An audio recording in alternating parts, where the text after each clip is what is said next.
যেখানে যাওয়ার পরে দেখবেন সম্পর্ক টাকার সঙ্গে আছে, যেখানে যাওয়ার পরে যে কোনো মাজার, যে কোনো খানকা, যে কোনো দরবার, পৃথিবীর যত বড় দরবার হোক না কেন, যত বড় দরবার হোক না কেন, সেই দরবারে যারা দায়িত্বে থাকবেন, যে খাদেম থাকবেন, দায়িত্বে যেই থাক না কেন, সেই দায়িত্বে থাকা ব্যক্তির সঙ্গে যখন টাকার সম্পর্ক হয়ে যাবে, ওই দায়িত্বে থাকা ব্যক্তির সঙ্গে যখন অর্থের সম্পর্ক এসে যাবে, ওই ব্যক্তি কখনোই হক হতে পারে না। ওই পীর, ওই মাশায়েখ এ কখনোই হক হতে পারে না যার সঙ্গে টাকার সম্পর্ক আছে।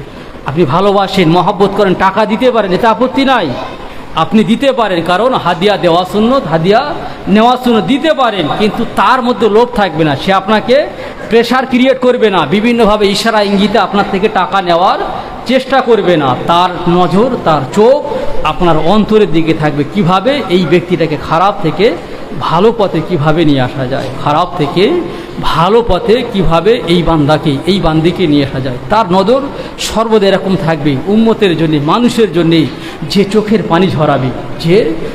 পানি ঝরাবে, ইবাদত বন্দিগি করবে, আল্লাহর কাছে বলবে, আল্লাহ এই বান্দির জীবনে অনেক অন্যায় করেছে, অনেক পাপ করেছে, গুনাহ করেছে, আল্লাহ এই বান্দির জীবনে গুনাহ খাতাগুলোকে মাফ করে দিন, আল্লাহ এই বান্দির জীবনের গুনাহ খাতাগুলোকে মাফ করে দিন। সেই রকম ব্যক্তির সঙ্গে সম্পর্ক স্থাপন করা শুরু করে দেয়।